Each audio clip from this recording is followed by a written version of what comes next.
last, I believe, 5 drives, 4 really critical stops by the defense. So all in all, lots to clean up, but come out with a W. Questions, please. Coach, we're going to throw it to Jerry Allen for the postgame show. Okay. Coach, congratulations on your win. A lot of things to talk about. I'm gonna bring one up first. Is it just it hurt your heart when you see one of your kids go down with an injury, and hope that Noah Sewell is okay? I know there's nothing really to say about the injury, but can you let us know that he is okay? We saw him come back onto the field afterwards. Mm-hmm. Well, we're going to run some more tests on him. I feel like it's got a chance where he'll be okay, Okay. But that's all I can comment on right now till we run some further things. But, and again, just I want to stay along the policy of we don't disclose all this stuff, but hopeful that things aren't as bad as they originally seemed. A game of momentum swings, and I guess it starts with turnovers. Boy, you were -5 coming into this game, but turnovers were a huge difference in this game for you, weren't they? Yeah, they sure were. They finally came a couple went in our favor. Certainly we lost one the other way as well. That resulted in 7 points right away. But, our defense has been really working hard at it. And we ended up paying dividends today a little bit. Getting Hunter Kampmoyer back on the field made a difference today, too. He made some big, important plays for you. Yeah, he really did. Hunter is conscientious, tough, hardworking guy. Unbelievable teammate and leader. Just really important guy to this football team, and having him out there today, he provided a spark and made some critical plays and some critical blocks as well. So really happy to have him back. Jordan Happel had a night tonight. None more important than the end of the half, that interception and that score. He was impressive. I think he led the team in tackles tonight. Well, it was a really important acquisition in the offseason, as it showed tonight. He's been in Coach Avalos' system, so he knows it really well. He's just come in and worked his tail off and is fitting really well. And at the end of the half there, with the pressure we got, the ball popping up like it did, not only picking it off, but running it back, because, we're out of time, so it's score or, nothing. And he found a way just to outrace, the running back and get into the end zone, and was a monstrous play in this football game. Talking about new guys adding to Devin Williams, a really nice night for you. Just another weapon that steps up. Devin is, I probably haven't been harder on anybody as hard as I've been on Devin. And I think for reasons where I think, it's the ultimate sign of respect when you really challenge someone. And his last 2 weeks of practice, everyone has noticed what a tremendous job he has done pushing himself, learning the system, and practicing and working really, really hard, and found some opportunities to make some some contested catches that end up being huge plays as well. So really proud of Devin, and I really feel like he's another guy that's just kind of getting going now. I feel like he's going to be an excellent football player. Your offensive line in the first couple of ball games came together so well for a group of young guys that hadn't played a lot together. Tonight they struggled, 88 yards rushing. UCLA just kind of it seemed like they stacked that box in there and just cut down that run. What was with that run game tonight? I think first and foremost, you got to give credit to UCLA. They've changed schematically significantly from what they've done before, and some of the stuff they did we didn't handle as well as we're used to handling. They have a couple really good players, and credit to them. We did some things that we hadn't quite done before, but at the same time, again, the difficulty of blocking some of the movements and pressures when we were caught in certain plays, they showed up in negative plays today. I got to do a better job, setting them up for success. All right, Coach, you got a lot of people there that want to ask you questions. We'll let you go do that, and congratulate you again on the win, 3-0 in the season, and on the road again next week. Thanks for your time. Yes, sir. Thank you. All right, we'll start with Tyson Alger from The Athletic. Just following up on what you were saying about Devin Williams, in what ways have you had to challenge him over the past couple of weeks, and how are you harder on him? Well, when a guy has that much ability, when they're blessed with that kind of talent, anything less than getting the very best out of them is kind of cheating the gift. So, we really he's done a great job just attacking practices and attacking processes, especially the last 2 weeks, just constantly, just consistently has been just improving. But these last 2 weeks, it really popped. It was obvious in practice that he was due. He was due for a big performance, and certainly it came through. It came out tonight. Ryan Thorburn, register guard. Mario, just following up on Jordan Happel's play, how did that change the mood in the locker room and just the momentum of the game where it was going back and forth? Well, we knew we were in a battle, and anytime you can gain points like we did last game, right before the half, you find a way to gain 7 points. Momentum is the biggest monster in college football, and when you get it, you want to keep it and never give it back. This thing went back and forth a few times tonight, but that certainly just brought a huge, just momentum boost to our guys. Credit to him, credit to the defense. I mean, the pressure, the pick itself, and running it back, huge play in the game. Eric Scopel, 247 Sports. Probably up until Thursday or Friday, the expectation was it was going to be Thompson Robinson for UCLA at quarterback. Difficulty of kind of having to make that change and prepare for Chase Griffin, and then just what did he do out there that allowed him to hang in this game? Sure. Well, difficulty is the unknown. You don't know. You're probably preparing for 2 different game plans. Some things showed up that we had seen and others that we hadn't seen before. And some other stuff will show up on film as well that'll be like, well, okay, well, that's something that's a wrinkle that we just hadn't seen or they hadn't done with their other quarterback. But a credit to them, their staff, and Chase Griffin. He did a really, really nice job running their offense. James Crippia, the Oregonian.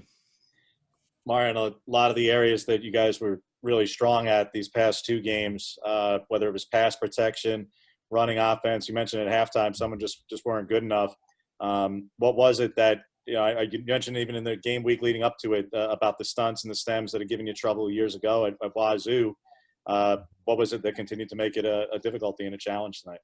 Well, sometimes, we just ran right into it. I mean, sometimes we felt like we had an advantage, and if you're off by a little bit, you don't get your hat play side. The looper will kind of fall into the read of the back, and some of those things are some of the more intricate details I won't bore you with. And then some other times, they made some really good plays. That's the bottom line. They have a good front. 92 is a tremendous football player. I really believe he'll play on Sundays. Is a really good player. But we were out of sync. We're a little bit out of sync. And, like we told those guys, look, when you win, you don't apologize for winning. You don't get down for winning. You just recognize where you got to get better. And, we weren't at our very best today.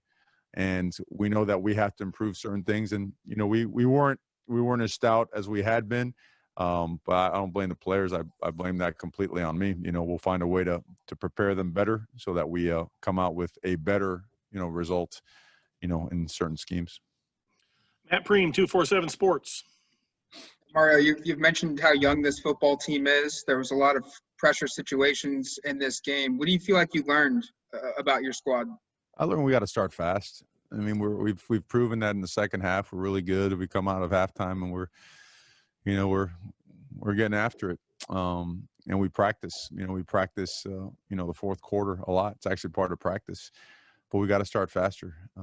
And I gotta make sure that I just dig deep and just keep just finding ways, getting with our staff all together, all of us as an organization, to just give our guys the best chance to be successful. I mean, these guys, they're super young. We got some older guys that have been around, and they grind, and they have really worked hard at protocol, at practice, at preparing in some challenging times. And we want to make sure we give them our best. So I think this team is resilient.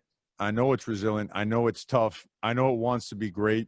And I know that whatever you throw at them, they'll respond. So knowing those things, look forward to getting on this film with them and improving and coming out tomorrow to practice and take another step towards our next opportunity.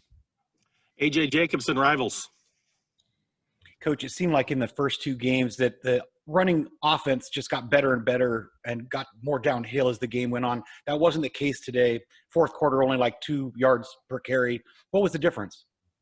Well, a couple things. I mean, we're looking at loaded boxes, and if I could calculate pressure off the top of my head, it's high. It's up there. I know on first down it was almost 100% at some point in time on P and 10, first and 10. So it's an outnumbered box, and the quarterback's going to have to run a little bit sometimes.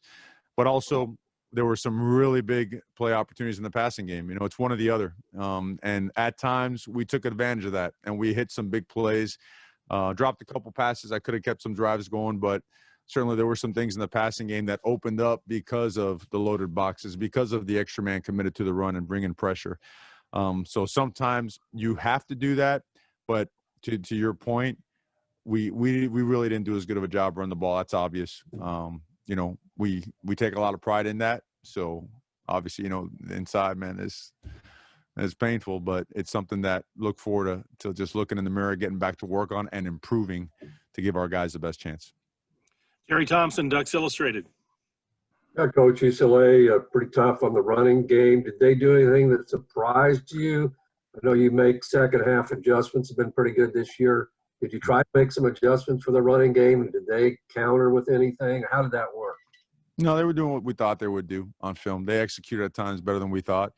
And then sometimes it just – when you run some of your zone schemes against the bare front, you know, with 3 down inside covered, when it involves TNs, NTs, 2- and 3-man stunts inside, you know, it's going to be hit or miss. It's going to be feast or famine, which in turn, again, opens up some of the one-on-one matches outside, matchups outside. Some of the nickel, strong safety fire opens up some vertical opportunities in the passing game as well. And we hit some of those, and you have to do that sometimes because the middle is just going to be clogged up. But we have blocked it better. I believe we will block it better. So, but credit to them. They did a nice job, but they did the stuff that we thought they would do. Time for 2 more questions. Eric Scopel, 247 Sports. I know obviously you'd prefer to play a little more cleanly and win more comfortably, but could there be a silver lining of having a game where you need to make plays at the end to determine it, and for the defense, which was up and down, to come out and make those plays at the end to put it away? Well, the lesson I think always is, again, if it's not good enough in victory, or in defeat, it's not good enough in victory either. But I just want to echo the fact that, look, I look around the country and I look at some of the perennial powers that, you know, are winless or have won 1 or 2 games, and I look at the fact that we're 3-0 right now. We're certainly never going to apologize for winning. Is there a silver lining in win like that? To have the defense out there and have to come up with a play is huge, right? I mean, the pressure's on. You got to find a way to stop them. They had just hit a big play. We had a personal foul. They were in our territory. A field goal could send into overtime. They found a way to get it done.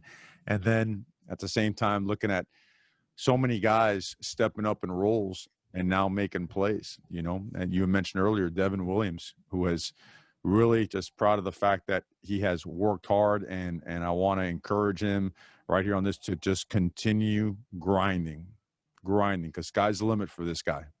Sky's the limit, and was happy to see him have the success he had today. Certainly made a difference in the game. Ashley Conklin, the Register Guard.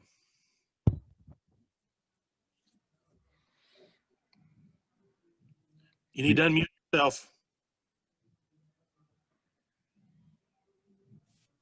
Mario, in the first couple games, you had big games from DJ Johnson, the passing game, and today you got Hunter Kampmoyer back. Just one, how important is it to have Hunter back, and what do you think of your tight end guys going forward?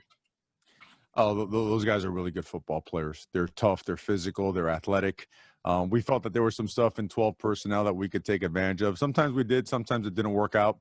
But having both those guys, and then Cam McCormick is getting healthy. And he's really, really close and took some full speed reps this week. So we feel like our tight end group is going to be back, and we feel it's one of the best around.